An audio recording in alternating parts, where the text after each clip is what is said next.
Hey guys, welcome back. आज हम analyse करेंगे अम्बेर एंटरप्राइजेस को, जो कि एक इलेक्ट्रॉनिक्स मैन्युफैक्चरिंग कंपनी है। इस वीडियो के मेनली 3 पार्ट्स होंगे, जहाँ पर हम फर्स्ट पार्ट में डिस्कस करेंगे कंपनी का बिजनेस मॉडल, और सेकंड पार्ट में हम डिस्कस करेंगे financials, and then in the last part will discuss about the latest con calls और मेरा point of view at end. तो शुरू करते हैं बिजनेस मॉडल से। अम्बेर एंटरप्राइजेस बेसिकली एक OEM और ODM है for consumer durable and electronics manufacturing space. ये क्या करते हैं कि एसीज डिज़ाइन करते हैं और फिर एसीज का प्रोडक्शन करने के बाद ब्रांड्स को सेल करते हैं, एंड देन ब्रांड्स अपने टेक को यूज़ करके उनको मार्केट्स में फर्दर रीसेल करते हैं। एसीज के साथ साथ इनके अदर भी सेगमेंट्स हैं, such as electronics manufacturing segment, जहाँ पर ये पीसीबी बोर्ड असेंबली और जो क्रिटिकल कंपोनेंट्स होते हैं छोटे छोटे जो कि इलेक्ट्रॉनिक प्रोडक्ट्स में लगते हैं, उनकी मैन्युफैक्चरिंग करते हैं। ये प्रोडक्ट्स बना के भी ये ब्रांड्स को सेल करते हैं एज एन OEM। अगर हम बात करेंगे तो ये स्टार्ट हुए थे as an component manufacturing company in 1990s। वहाँ से इन्होंने अपने आप को ट्रांजिशन करा HVAC यानी कि heating ventilation and air conditioning industry में, जहाँ पर इन्होंने एसीज के लिए कंपोनेंट की मैन्युफैक्चरिंग शुरू करी, फिर धीरे धीरे असेंबली शुरू करी, गैस चार्जिंग शुरू करी, और एट लास्ट ये फाइनली एसीज की कंप्लीट मैन्युफैक्चरिंग सेटअप कर पाए। और फिर धीरे धीरे इन्होंने अपने आप को डाइवर्सिफाई करा। Like if I talk about in financial year 18, इनका मेजोरिटी रेवेन्यू एसी से आता था। 100 में से 95% of revenue consumer durable segment से आता था। कंज्यूमर ड्यूरेबल मतलब मेनली एसी से ही आता था। फिर फाइनेंशियल ईयर 25 की अगर मैं बात करूँ, यानी कि 7 साल बाद वो 95% जो कंज्यूमर ड्यूरेबल से आता था वो 73% आता है। वो 73% का 40% इज एसीज। बेसिकली अगर हम टोटल ग्रुप का रेवेन्यू देखें तो वो अराउंड 10,000 करोड़ का इन फाइनेंशियल ईयर 25। देन उसमें से 3,000 से 3,500 crore is comes from the RAC space, room air conditioning space. Room air conditioners में बात करूं तो इनका largest market share in the organised manufacturing space. यहाँ पर ये 26% का मार्केट शेयर कमांड करते हैं इन द मैन्युफैक्चरिंग स्पेस।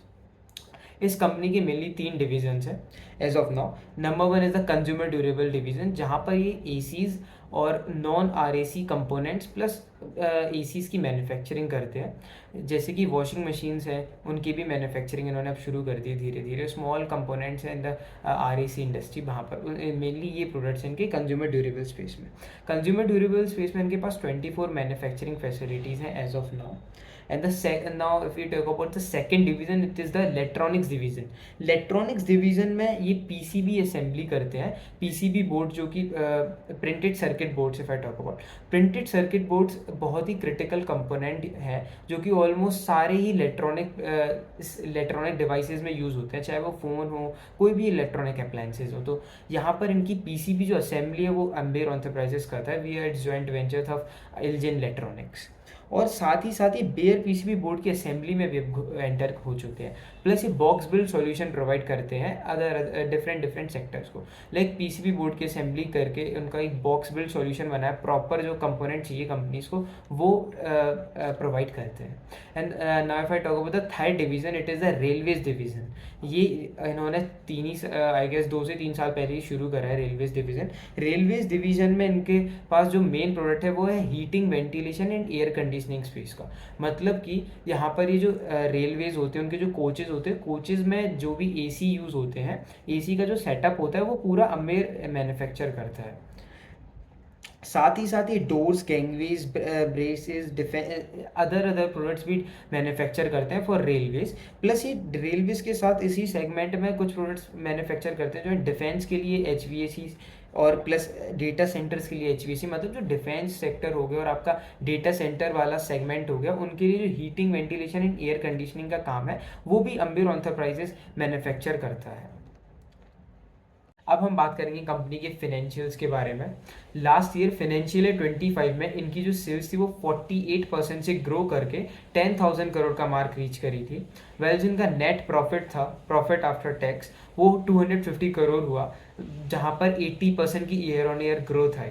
तो मतलब यहाँ कंपनी को ऑपरेटिंग लेवरेज भी मिला, क्योंकि सेल्स ग्रोथ थी 50% मोटा मोटा, और अगर आप प्रॉफिट आफ्टर टैक्स ग्रोथ देखोगे तो वो था 80%। तो बेसिकली प्रॉफिट आफ्टर टैक्स की जो ग्रोथ है, जबकि वो सेल्स ग्रोथ से ज़्यादा है, मतलब कहते हैं कंपनी को ऑपरेटिंग लेवरेज मिला, उन्होंने अपनी फिक्स कॉस्ट को अच्छे से यूटिलाइज करा। तो अब हम देखेंगे Q1 के रिजल्ट्स कि क्या ये ग्रोथ मोमेंटम कंटिन्यू है। तो Q1 में कंपनी ने सेल्स ग्रो करा अराउंड 44% से, वेल जो इनका पैट था, पैट ग्रोथ वॉज 42%। जितने से सेल्स ग्रो हुआ उतने से ही पैट ग्रो हुआ, ना ऑपरेटिंग लेवरेज में ना ऑपरेटिंग डी लेवरेज में ना इनको। एबिटा ग्रोथ यहाँ पर कम निकल के आई कंपनी की। EBITDA growth to be particular it was around 31% year on year. EBITDA growth में इंप्रूवमेंट नहीं आया और यहाँ पर इम्पैक्ट आया, इसका एक ही रीजन था, चेंज इन प्रोडक्ट मिक्स। क्या हुआ कि जो इनका कंज्यूमर ड्यूरेबल वाला डिवीजन है, जो कि majority part of the revenue contribute करता है, वहाँ पर जो इन्होंने प्रोडक्ट्स इस बार इनके बिके वो थोड़े से लो मार्जिन प्रोडक्ट्स थे। उसमें ऐसे भी प्रोडक्ट्स हैं जो 6% वाले भी हैं। अच्छा, अगर हम पूरी कंपनी लेवल पे बात करें तो इनके पास जो प्रोडक्ट पोर्टफोलियो है उसमें 6% मार्जिन वाले प्रोडक्ट भी हैं और 20% 25% मार्जिन वाले भी प्रोडक्ट्स हैं। तो अब जिसकी जैसी डिमांड होगी वैसी चीज़ें सेल करेंगे। तो अगर आप देखोगे तो यहाँ पर इनका एबिटा है इस बार का वो इम्पेक्टेड है, क्योंकि जो 6% 7% लोअर मार्जिन कैटेगरी प्रोडक्ट हैं उनकी सेल्स अच्छी हुई है, वहाँ पर वॉल्यूम ग्रोथ अच्छा है। तो उसके कारण इनका जो एबिटा है वो केवल 31% ईयर ऑन ईयर से ग्रोथ हुआ।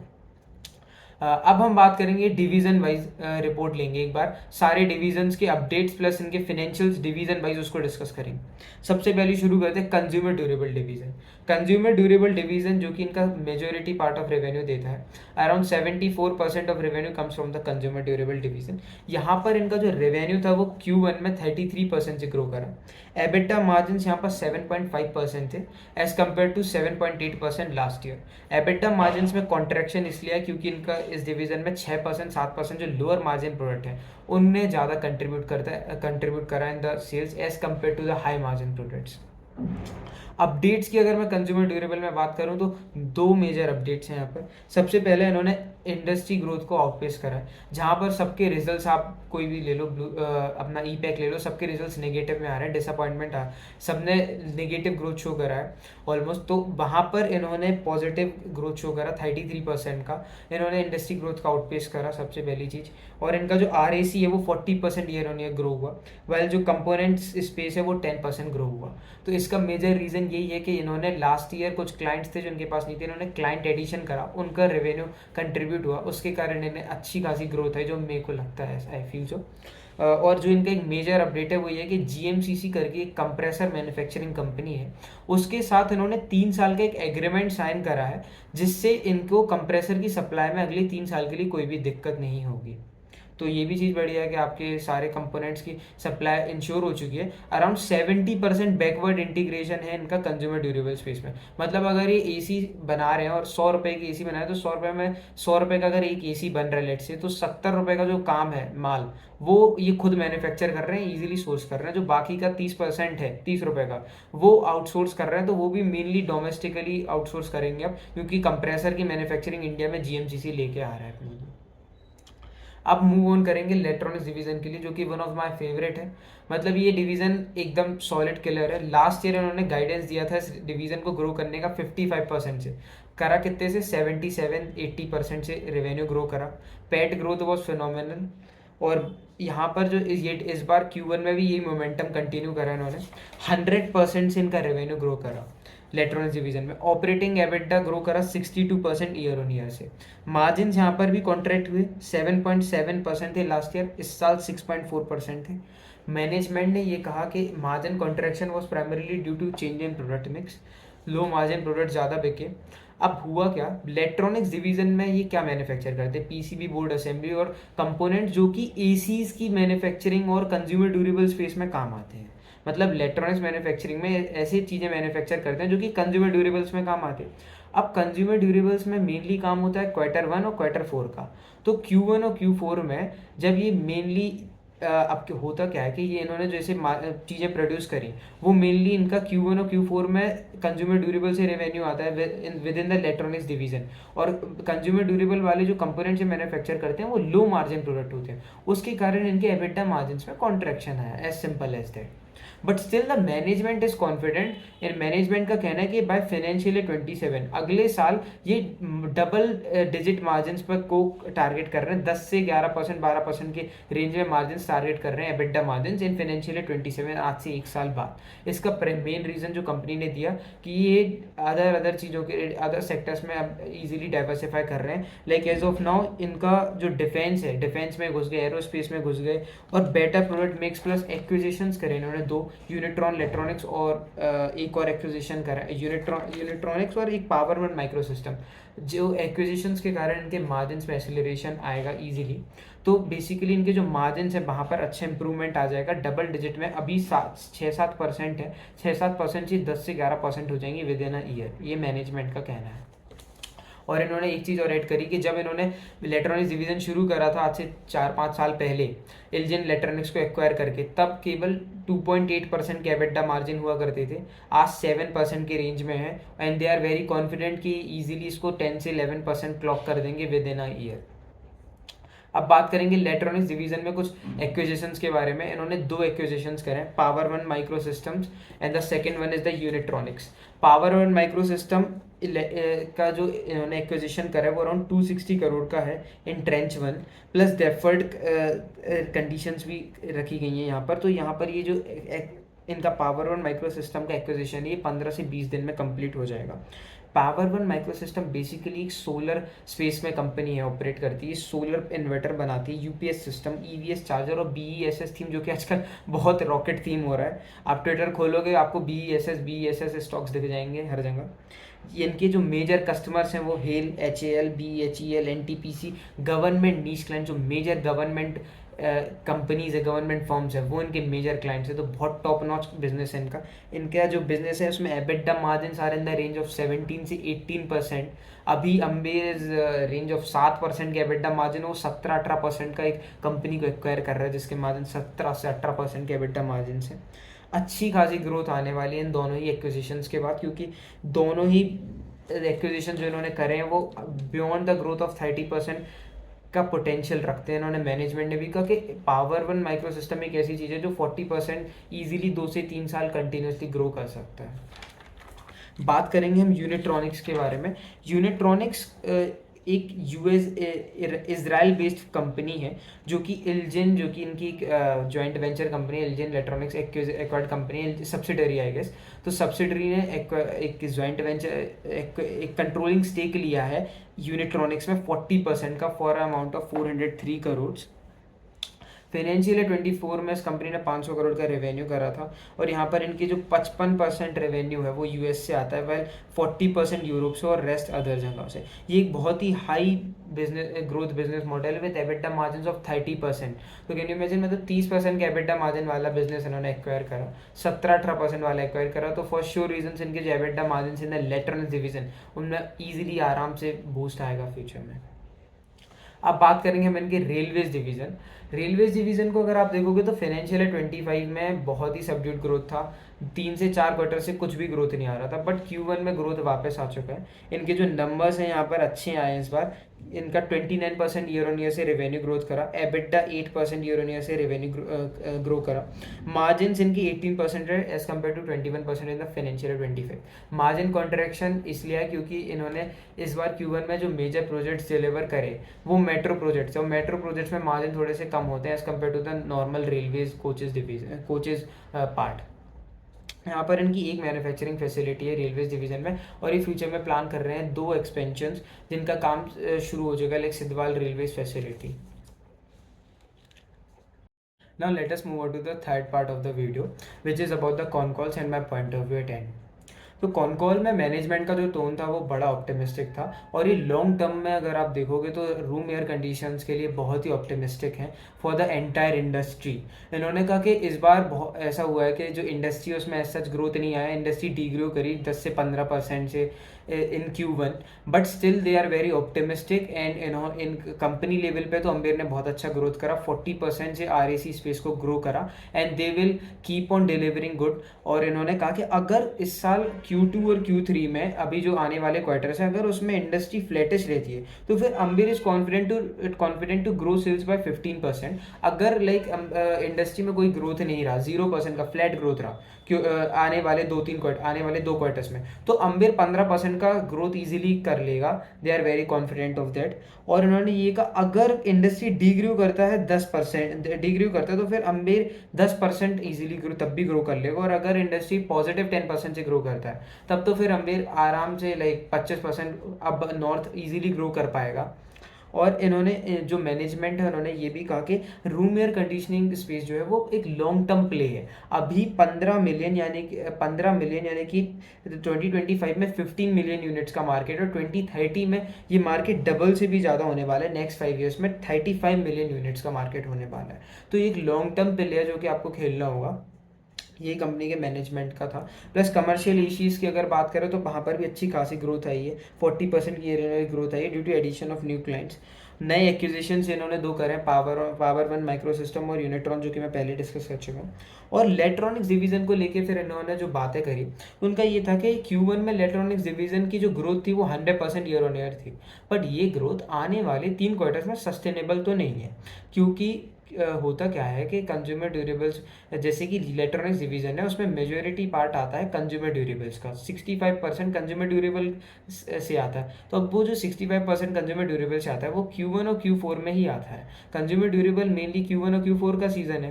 तो Q1 और Q4 में इलेक्ट्रॉनिक्स डिवीजन ने अच्छी खासी ग्रोथ दिखाई, क्योंकि कंज्यूमर ड्यूरेबल्स अच्छा था। इलेक्ट्रॉनिक्स डिवीजन ने इसलिए बढ़िया ग्रोथ दिखाई।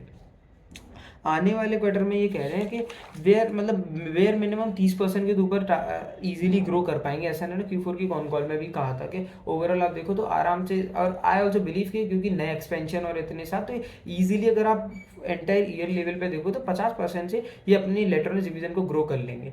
धीरे धीरे इनका रेवेन्यू कंट्रीब्यूशन भी बढ़ रहा है इलेक्ट्रॉनिक्स मार्केट का, इलेक्ट्रॉनिक्स मैन्युफैक्चरिंग, ये इलेक्ट्रॉनिक्स डिवीजन का। लास्ट ईयर 19% था, इस साल Q1 में 22% हो गया। तो धीरे धीरे अगर आप देखोगे तो कंट्रीब्यूशन भी बढ़ रहा है, प्लस मार्जिन यहाँ पर अच्छे हैं, तो ओवरऑल कंपनी लेवल पे मार्जिन में इंप्रूवमेंट अच्छा खासा है। और एक बहुत ही बढ़िया चीज़ जो इन्होंने गाइडेंस दी यहाँ पर कि फाइनेंशियल ईयर 27 में कंपनी नेट डेट फ्री हो जाएगा, लेकिन इन पे कोई भी लोन नहीं रहेगा as such, working capital loans के अलावा है सो। तो बढ़िया था गाइड, ये अच्छी गाइडेंस है इनकी ओवरऑल। और इन्होंने जो एक्सपेंशन की बात करी, तो एक्सपेंशन इनके केपेक्स प्लान जो है फाइनेंशियल ईयर 26 में एज ऑफ नाउ 800 से 1000 करोड़ का केपेक्स ये करेंगे नेट नेट इसी साल। अगले साल भी 1000-1200 करोड़ सेम रेंज में चलेंगे अभी इनके केपेक्स। देखोगे आप तो 900 करोड़ का केपेक्स एसेंट सर्किट्स में इन्होंने अनाउंस करा था, जिसमें से 650 करोड़ अभी इस साल करा जा रहा है, प्लस जो अगला 250 करोड़ का वो 3 साल बाद करा जाएगा। और कोरिया सर्किट्स के साथ जो जॉइंट वेंचर है उसमें 3200 करोड़ का इन्होंने कैपेक्स करना है, जो कि इन्होंने गवर्नमेंट के अंदर एक PLI स्कीम में फाइल कर दिया है। दोनों कैपेक्स 1000 करोड़ और 3200 करोड़ वाले केपेक्स प्लान से इन्होंने गवर्नमेंट PLI स्कीम के अंदर फाइल कर दिया। जैसा कि मैंने आपको बताया था कि इन्होंने 2 नई स्कीम्स में फाइल कर दी है चीज़ें। इसमें फेज 1 होगा 1200 करोड़ का केपेक्स फाइनेंशियल ईयर 27 में कोरिया सर्किट के साथ जो जॉइंट वेंचर है, और कमर्शियल प्रोडक्शन शुरू हो जाएगा बाय Q4 ऑफ FY27। और मतलब आज से आप समझ सकते हो 2 साल बाद मेनली इनका रेवेन्यू में कंट्रीब्यूशन आने लगेगा कोरिया सर्किट से के साथ जो जॉइंट वेंचर हो रहा है इनका। और अगर आप देखोगे तो यहाँ पर नेट कैपेक्स की बात करें तो इन्होंने कहा कि मोरलेस 70% इज व्हाट गवर्नमेंट देगा और 30% हमारा नेट कैपेक्स रहेगा। लेट्स से कि अगर ये 1000 करोड़ का केपेक्स करने वाले तो 300 करोड़ नेट इनकी लागत होगी। अभी ये पूरा 1000 लगाएंगे, लेकिन बाद में धीरे धीरे ट्रेंचेस में इनको मिलता जाएगा गवर्नमेंट से एज अ PLI स्कीम के अंदर बेनिफिट में। तो फिर मेजर मतलब अगर आप देखोगे तो इन कंक्लूजन 300 करोड़ का केपेक्स ही करेंगे ऐसे सच अगर आप देखोगे। प्लस ये 2500 करोड़ के भी QIP प्लान कर रहे हैं, फिर प्राइवेट इक्विटी फंड्स से भी प्लान कर रहे हैं फॉर एक्सपेंशन मोड, क्योंकि इन्हें अपने केपेक्स प्लान को फंड करना है आगे की ग्रोथ के लिए। बट स्टिल उन्होंने एक गाइडेंस दी है कि ये नेट डेट फ्री हो जाएंगे by financial year 27 and they are very confident on that. Margin में भी धीरे धीरे इंप्रूवमेंट देख रहे हैं and they are aiming 7 to 8% margin in consumer durable space. Low margin products को हटा के फिर ये हाई मार्जिन प्रोडक्ट्स पे भी धीरे धीरे फोकस कर रहे हैं। लाइक इलेक्ट्रॉनिक्स डिवीजन में 65% रेवेन्यू इनका आता है एसीज वाले कंपोनेंट से, कंज्यूमर ड्यूरेबल स्पेस से। अभी टारगेट कर रहे हैं अगले साल, इस साल 45% और देन अगले 2-3 सालों में 25%। तो उससे मार्जिन में अच्छा खासा इंप्रूवमेंट आएगा। और कॉन कॉल में बात करूँ तो एज सच इतना ज़्यादा कुछ था नहीं, बाकी ओवरऑल मैनेजमेंट की टोन बड़ी पॉजिटिव थी। एट कंपनी लेवल इन्होंने एज सच कोई गाइडेंस नहीं दिया। जो छोटे छोटे गाइडेंस मैंने आपको बताया, नेट डेट फ्री होना, प्लस इलेक्ट्रॉनिक्स डिवीजन अच्छे से ग्रो करेंगे, और RAC में अगर इंडस्ट्री ग्रो करी 10% 15% से तो हम 25% से ग्रो कर लेंगे, ऐसे नॉर्मल से गाइडेंसेस थे।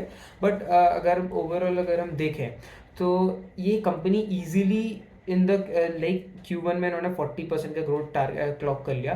तो अगर आप देखो तो एक कंजर्वेटिव साइड पे 25% का growth is what you can expect. लेकिन मेरा पर्सनल ओपिनियन है कि 25% का ग्रोथ ही easily Amber bye financial year 26 कर लेगा। 25% का ग्रोथ करेगा तो उसके साथ जो इनका पैट बन रहा है वो 320 के रेंज में बन रहा है, 320-325 करोड़ का पैट। और करंट वैल्यूएशन जो इनकी वो 26,000-27,000 करोड़ के रेंज में। तो मोटा मोटी जो पी फॉरवर्ड पी बन रहा है वो 80 का बन रहा है for a 25-30% growth engine. Still I would not से कि इट इज़ एक्सपेंसिव, क्योंकि ये सब्जेक्टिव कॉन्सेप्ट है, आपका अपना अपना ओपिनियन होता है सब चीज़ों को लेके। बाकी अगर मेरे पॉइंट ऑफ व्यू की बात करूँ तो ओवरऑल कंपनी सॉलिड है। लाइक लास्ट क्वार्टर में मैंने इसको कवर करा था और वहाँ थोड़ा सा पोजीशंस को भी बिल्ड करा वहाँ पर उसमें। तो उसमें भी उन्होंने अच्छा गाइडेंस दिया था। और Q4 में उन्होंने ये भी कहा था कि हमारा AC इंडस्ट्री अच्छी नहीं चल रही है इन द ओवरऑल इंडस्ट्री की बात करो, बट अम्बेर को ऐसा कोई प्रॉब्लम नहीं। और इन्होंने अप्रैल में भी अच्छे से ग्रो करा, मई में भी अच्छे से ग्रो करा। तो वहाँ से मेरे को थोड़ा सा हिंट मिल गया था कि यार इनका Q1 का रिजल्ट सॉलिड आएगा Q4 की कॉन कॉल से। तो वही है, कॉन कॉल्स की बहुत इंपॉर्टेंस है। अब जैसे Q1 की कॉन कॉल पड़ी तो मुझे आगे की क्लियरिटी मिल गई कि यार आगे भी ग्रोथ है, कंपनी में तो ग्रोथ है और लॉन्ग टर्म ग्रोथ तो बहुत अच्छा है पर्टिकुलर कंपनी की अगर मैं बात करूँ। तो that's all for that is signing off Raghav Tikait.